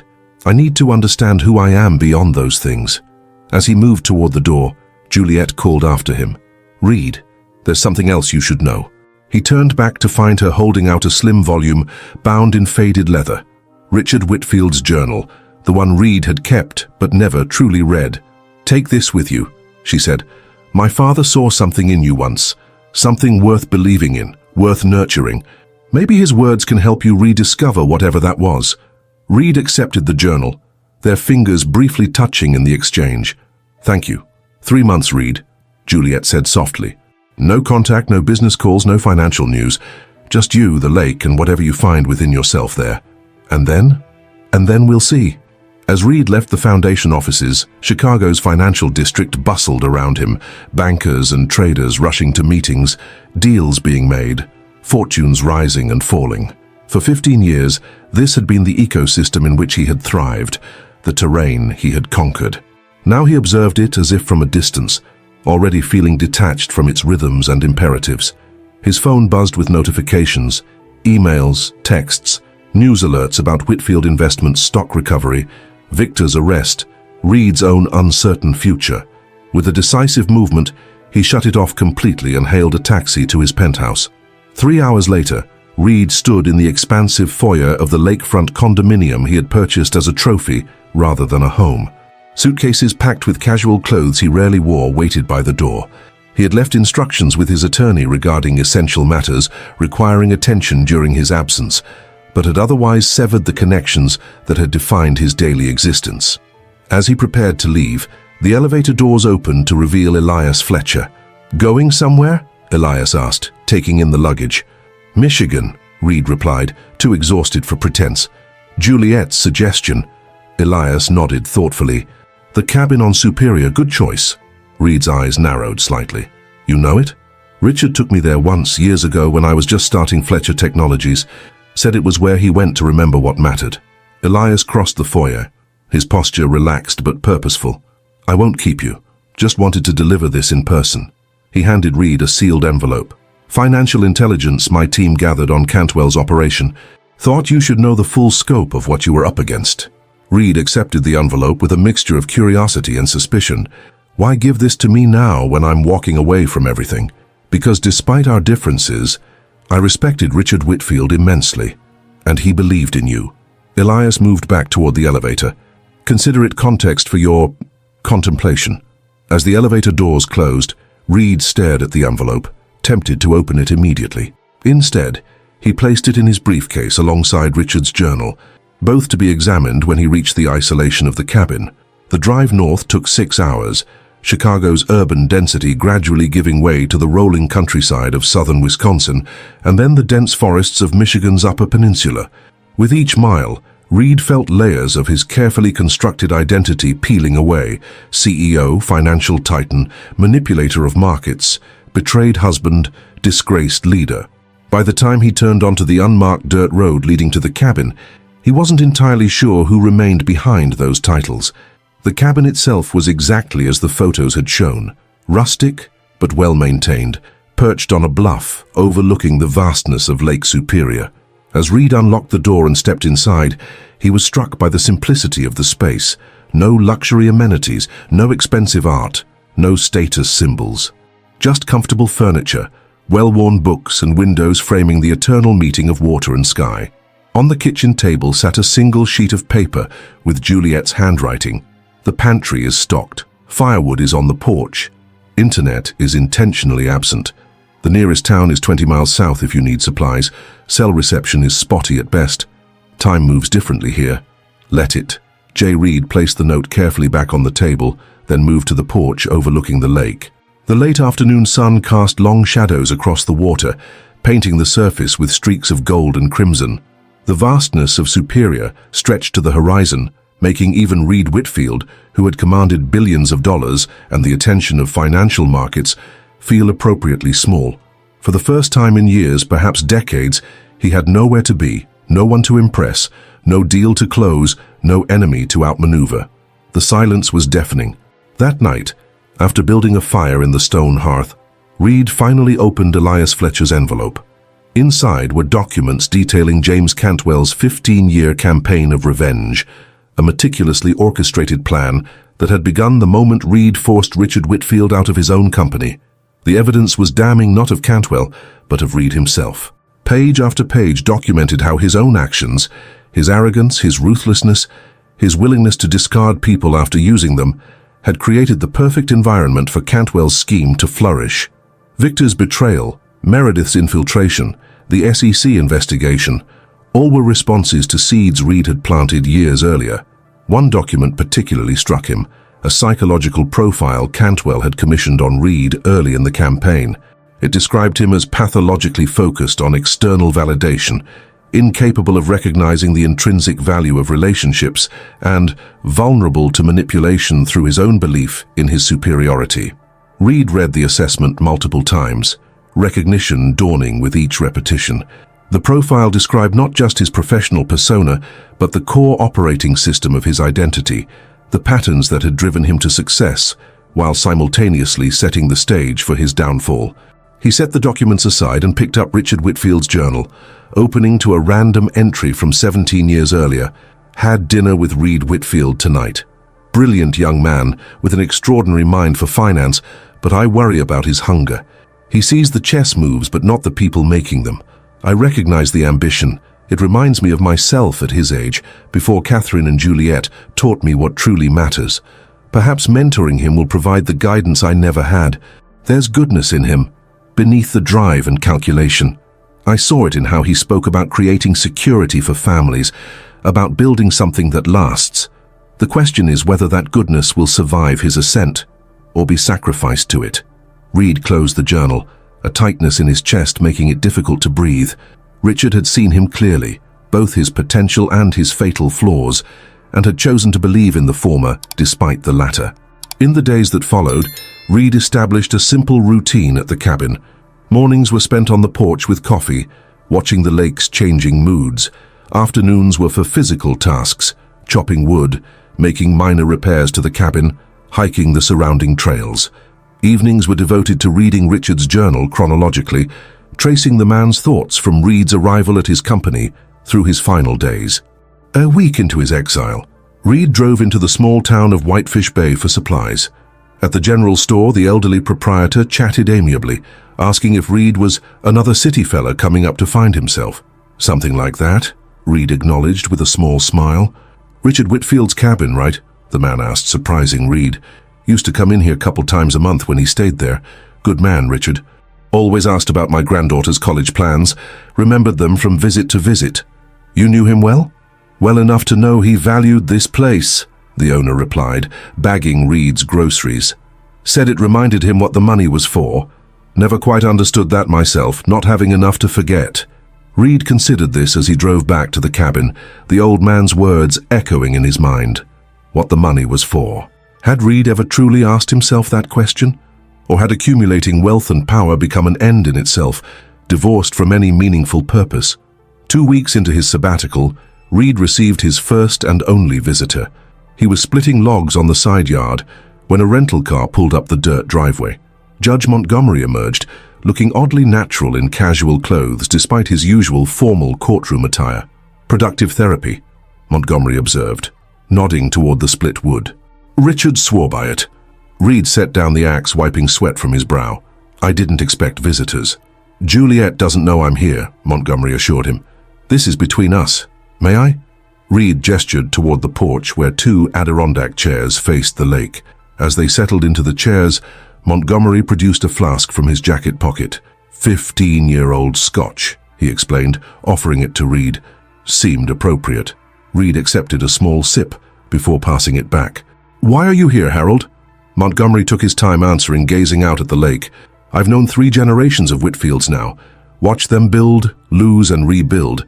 I've seen the best and worst of what wealth and power can do to a person's character. He turned to Reed. I wanted to see for myself if there's anything left of the young man Richard believed in, the one he hoped would love his daughter and honor his legacy. And your verdict? Reed asked, meeting the older man's shrewd gaze. Still deliberating, Montgomery replied with a small smile, but I'm encouraged that you've lasted 2 weeks without fleeing back to civilization. Richard only made it 3 days his first time here. They sat in companionable silence for a while, watching an osprey circle over the lake before diving for fish. Did you know? Reed finally asked. About Victor working with Cantwell from the beginning? I suspected someone close to you was feeding information, Montgomery admitted. But no, I didn't know it was Victor until recently. That's the problem with long cons. They require such compartmentalization that even the players don't know the full game. Including me, Reed said quietly. I thought I was the one moving the pieces, but I was just another piece being moved. Montgomery studied him thoughtfully. That realization, that we're all simultaneously players and played, is the beginning of wisdom, Reed. The question is, what you do with it. And what does your wisdom suggest I do? Keep chopping wood, Montgomery said simply. Keep reading Richard's journal. Keep sitting with the uncomfortable truth that the empire you built was constructed on a foundation others laid, some of whom you never properly acknowledged. He rose to leave, but paused beside Reed's chair. For what it's worth, I think Richard would be pleased to see you here. He believed in redemption more than retribution. It's why he made sure this place would eventually come back to you." Reed looked up sharply. "What do you mean?" "The cabin," Montgomery clarified. "Richard left it to Juliet with specific instructions that if you ever reached a point of genuine reckoning, it should pass to you. He called it his investment in Reed's humanity, the one asset he believed would eventually yield returns when all others had been exhausted." With that parting revelation, Montgomery departed, leaving Reed to contemplate this unexpected inheritance, not just of property but of faith stretching beyond the grave. As the weeks passed, Reed delved deeper into Richard's journal, discovering entries he had overlooked during his initial reading. One passage, written during Richard's final months, struck particularly deep. "Reed believes my illness has clouded my judgment about the Anderson deal. Perhaps it has, but not in the way he thinks. Facing mortality clarifies priorities with brutal efficiency. I can no longer justify sacrificing what matters for marginal financial gain. Reed sees my insistence on protecting the jobs of loyal employees as sentimentality. He cannot yet understand that the balance sheet of a life well lived includes assets that never appear in quarterly reports. I pray that someday, before it's too late, he will learn what took me too long to recognize, that success without integrity is merely achievement, and achievement without purpose is ultimately hollow." The words haunted Reed, forcing him to confront the truth about how he had transformed Richard's company after his death, stripping away the human considerations that had been central to its founder's vision in pursuit of ever-increasing profits. In the quiet of the cabin, far from the validation and distractions of his former life, Reed began the painful process of honest self-examination. He traced the decisions that had led him here, not just the recent ones that had precipitated his downfall, but the pattern established years earlier of prioritizing success over principle, achievement over connection, acquisition over appreciation. Midway through the second month, Reed established a new ritual. Each evening, he wrote letters he never intended to send to Richard, apologizing for betraying his vision, to Victor, acknowledging the legitimate grievances beneath his betrayal, to Meredith, accepting responsibility for creating an environment where manipulation thrived, and most painfully to Juliet, confronting the 1,000 small betrayals that had preceded the final ones. "I failed to see you," he wrote in one such letter. "Not just as my wife, but as a person of substance and vision in your own right. I reduced you to an accessory in my narrative rather than recognizing you as the protagonist of your own. Perhaps that is the gravest sin of all, not seeing the full humanity in those closest to us." As the third month began, Reed felt a shift within himself, not a dramatic transformation, but a quieting of the constant need for validation and control that had driven him for decades. The silence that had initially felt oppressive now felt cleansing. The simplicity that had seemed like deprivation now felt like clarity. One morning, as first light painted the lake in shades of pearl and silver, Reed made a decision. He would not return to Chicago when his 3 months ended, at least not immediately. The reckoning he had begun required more time, more distance from the identity he had constructed and the wreckage it had created. He drove to Whitefish Bay and called Juliet from the general store's landline, the only reliable connection to the outside world. "It's me," he said when she answered, her voice sending an unexpected wave of emotion through him. "I wanted to let you know I won't be coming back next week." A pause. "I see. Is the isolation too much?" "The opposite," Reed replied. "It's not enough yet. I need more time, Juliet, to understand who I am beyond the person I pretended to be for so long." "How much more time?" "I don't know," he answered honestly, "but I wanted to honor our agreement by telling you directly rather than just disappearing." Another pause, longer this time. "Thank you for that. Are you finding what you needed there?" Reed considered the question carefully. "Not yet, but I'm finding the courage to look for it honestly. That feels like a beginning." "Yes," Juliet agreed softly. "It does." 3 days before his original return date, Reed received a package delivered by a local courier service.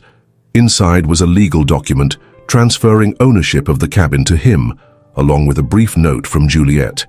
"I'm fulfilling my father's wishes. This place is yours now for as long as you need it. I've extended your consulting consideration with Diana and Judge Montgomery indefinitely. Take the time you need, Reed. The person you're becoming deserves that space." Jay enclosed with the deed was a photograph Reed had never seen before. Richard Whitfield sitting on the cabin's porch, a much younger Reed beside him, both laughing at something now lost to time. On the back, Juliet had written, "He believed this man still exists." Perhaps he was right. On what would have been his final day at the cabin, Reed sat on the porch, watching a storm roll across Lake Superior, massive clouds building on the horizon, whitecaps dotting the darkening water. The wildness of it suited his mood, not the turbulent chaos of his former ambition, but something deeper, more elemental. His phone, unused for nearly 3 months, sat on the small table beside him. He had charged it that morning, curious about what he would feel when reconnecting to his former world. Now he turned it on, watching impassively as notifications flooded in, hundreds of emails, texts, missed calls, news alerts. None of it held the urgency it once would have. He scrolled briefly through the headlines. Whitfield Investments rebrands under new leadership. Victor Stein pleads guilty in financial conspiracy case. Meredith Vaughn arrested in Cayman Islands. Fletcher Technologies announces partnership with Hammerschmidt Whitfield Ethics Foundation. The last headline caught his attention. Juliet Whitfield, named CEO of Foundation, expands mission. He clicked on the article, seeing a photograph of Juliet at a podium, confident and purposeful. The story detailed her vision for transforming the foundation from a tax write-off into a genuine force for ethical reform in the financial industry. Reed set the phone down, feeling neither jealousy nor resentment at her success, only a quiet pride in the woman he had failed to truly see for so many years. As the first raindrops began to fall, Reed made his decision. He would stay through the winter, experiencing the cabin as Richard had known it in all seasons. In spring, he would return to Chicago, not to reclaim his former position or status, but to offer whatever expertise he could to Juliet's vision for the foundation. Whether their personal relationship could be rebuilt remained an open question. Some betrayals cut too deep for simple healing, and Reed had no illusions about the damage he had inflicted. But for the first time in his adult life, rebuilding his marriage was not a tactical objective or a matter of possession. It was a hope born of genuine respect and remorse. That evening, as the storm raged outside, Reed wrote one final letter to Juliet. This one to be delivered rather than consigned to the fire like the others. Juliet, for 3 months, I've lived in your father's sanctuary, confronting truths about myself I spent decades avoiding. The man who arrived here measured his worth by what he owned and controlled. The man writing to you now understands how empty those metrics truly are. I won't be returning to Chicago yet. There is more work to be done here, not on the cabin, but on the man inhabiting it. When I do return, it won't be to reclaim what I lost, but to offer what I might yet become, to causes worthy of commitment. I don't know if there's a path forward for us. Some damages can't be undone, only acknowledged and accepted. But I want you to know that whatever happens between us, I finally see you clearly. Your strength, your vision, your integrity, the qualities your father recognized and that I was too blind to appreciate. The cabin deed arrived. Please thank Judge Montgomery for his visit and his wisdom. I understand now why your father valued this place and why he wanted me to find it eventually. With respect and regret, Reed P.S. I've enclosed something I should have shared years ago. The first page of your father's journal. It belongs to you more than to me. Attached to the letter was a carefully removed page containing Richard's first entry after his cancer diagnosis. The doctors say I have months, not years. The news should devastate me, but instead I feel a strange clarity. What matters comes into such sharp focus when time becomes finite. Juliet is my greatest achievement. Not this company, not my financial success. In her I see the perfect balance of determination and compassion I always strived for, but often failed to achieve. My greatest fear is not death, but leaving her vulnerable to those who cannot recognize her true worth. Reed sees her beauty, but not her brilliance. He covets her as an asset, rather than treasuring her as an equal. I can only hope that time and love will teach him what took me a lifetime to learn, that true wealth lies not in what we possess, but in what we nurture and protect. If you're reading this, Reed, know that I entrusted my most precious treasures to you, my daughter and my legacy. How you honor them will define not just your success, but your humanity. As Reed sealed the letter, thunder crashed overhead, nature's punctuation to the end of one chapter and the tentative beginning of another. Outside, Lake Superior raged against the shore, powerful and untamable. Inside, in the quiet of the cabin Richard Whitfield had loved, Reed faced the storm within himself with equal respect and humility. The empire he had built lay in ruins, but from those ruins, something more authentic might yet emerge, not a monument to ambition, but a testament to the harder, humbler work of redemption. 18 months later, snow fell gently outside the windows of the Hammerschmidt-Whitfield Ethics Foundation, coating Chicago in a pristine white blanket that temporarily softened the city's hard edges. From the 38th floor, the view was magical. Skyscrapers transformed into fairy tale castles, the frozen surface of Lake Michigan stretching like a silver plain into the distance. Reed Whitfield stood at the window, watching the snow accumulate on the ledge. At 49, he looked markedly different from the man who had ruled Whitfield Investments 2 years earlier. The expensive suits remained, but the calculated intimidation was gone. His hair showed more grey now, and the lines around his eyes spoke of introspection rather than calculation. "The board approved all 3 proposals," said Juliet, entering her office with a stack of folders. "Even Henderson voted yes, which I never expected." Reed turned from the window, offering a genuine smile. "Henderson respects data. The pilot program's results were too compelling to ignore." "Your presentation helped," Juliet acknowledged, setting the folders on her desk. "You've always known how to speak their language."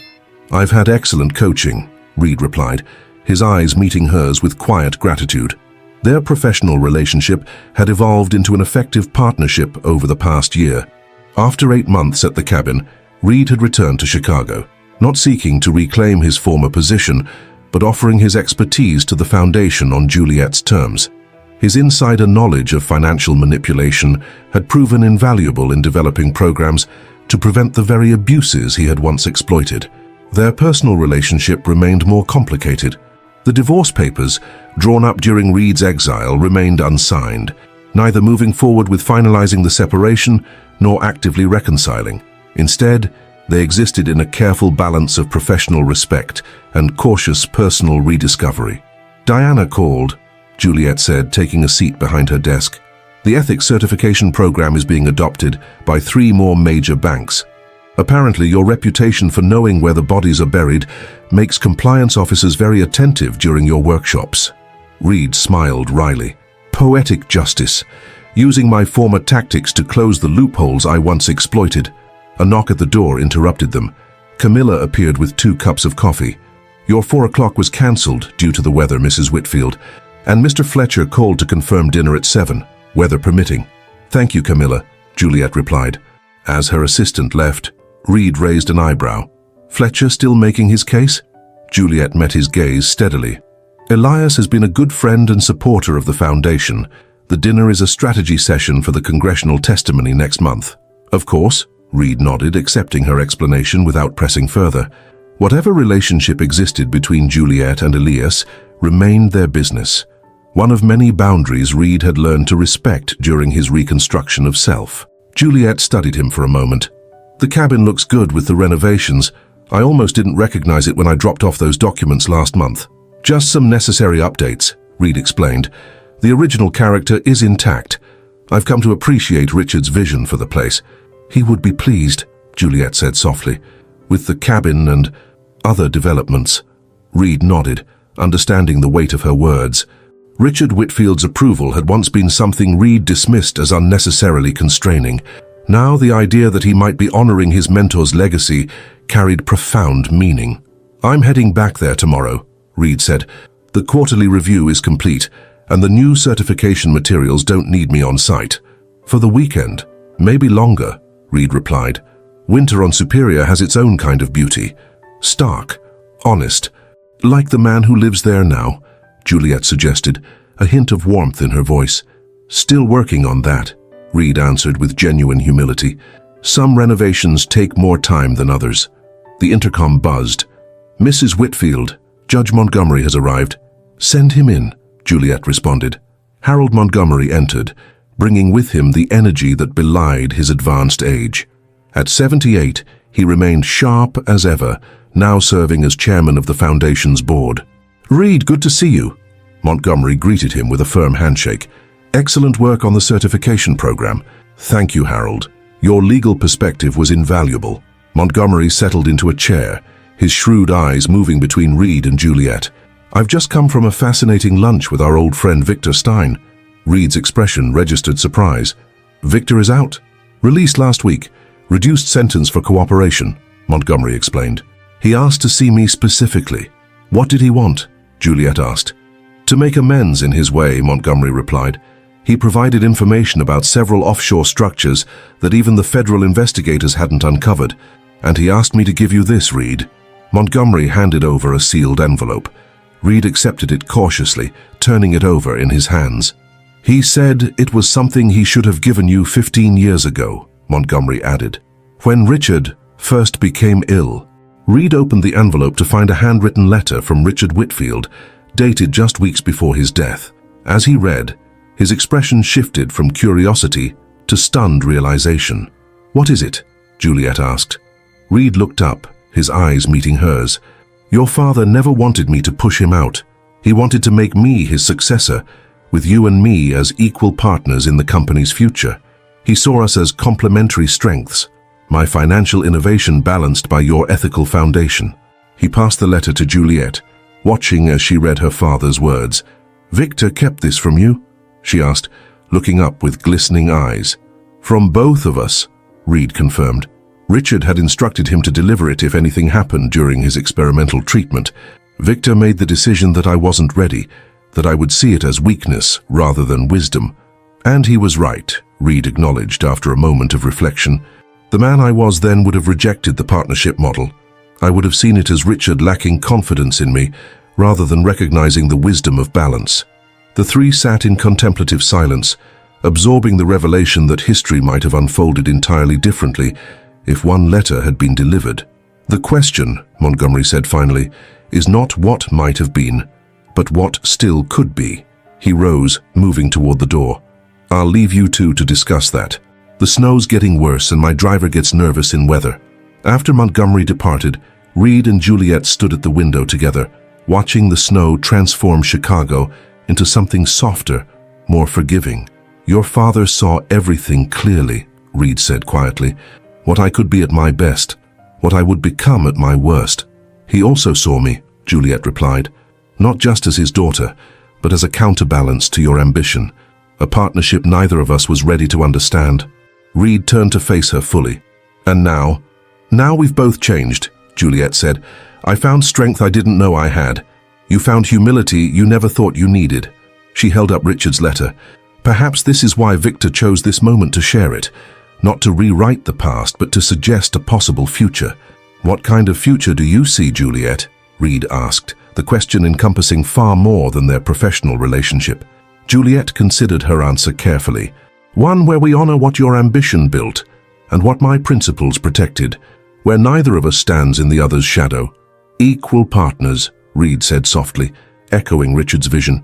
"In whatever capacity we decide," Juliet agreed, leaving the specific nature of that partnership undefined. A door neither closed nor fully opened, but existing as a genuine possibility. As evening settled over Chicago, they worked together in comfortable silence, occasionally sharing observations or ideas. The familiar rhythm of their collaboration had evolved into something neither had anticipated, a genuine respect that acknowledged both past wounds and present strengths. When Juliet finally gathered her things to leave for her dinner with Elias, she paused at the door. "Will you let me know when you're back from the cabin?" "Of course," Reed promised. "And Juliet, thank you for seeing what could be salvaged when all I could see was what was lost." After she left, Reed remained by the window, watching the snow continue to fall, transforming the familiar landscape of Chicago into something new and unexplored.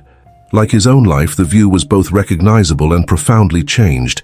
The essential structure remained, but with altered perspective and purpose. On his desk sat the unsigned divorce papers that had remained in limbo for nearly 2 years. Beside them lay Richard's letter, revealing a vision of partnership that had been hidden from both Reed and Juliet at the critical moment when it might have changed everything. Reed gathered his coat and briefcase, preparing for his drive north to the cabin the following day. As he switched off the lights in his modest office, so different from the imposing domain he had once commanded, he reflected on the strange journey that had brought him here. He had lost an empire, but gained a clarity no financial success had ever provided. The price of his ambition had been nearly total, but what remained, the man beneath the acquisition and achievement, was proving more valuable than anything he had ever possessed. Outside, Chicago continued its business beneath the falling snow, indifferent to the personal reckonings of those who sought to master it. And in that indifference lay the truest lesson Reed had learned, that genuine worth came not from the empires one built or controlled, but from the integrity with which one navigated both triumph and devastation. Tomorrow he would return to Richard's cabin, now his cabin, to face another superior winter. And when spring came, perhaps something new would emerge from the lasting snow, not just at the lake, but between the two people who had lost and found themselves in the wreckage of ambition's price.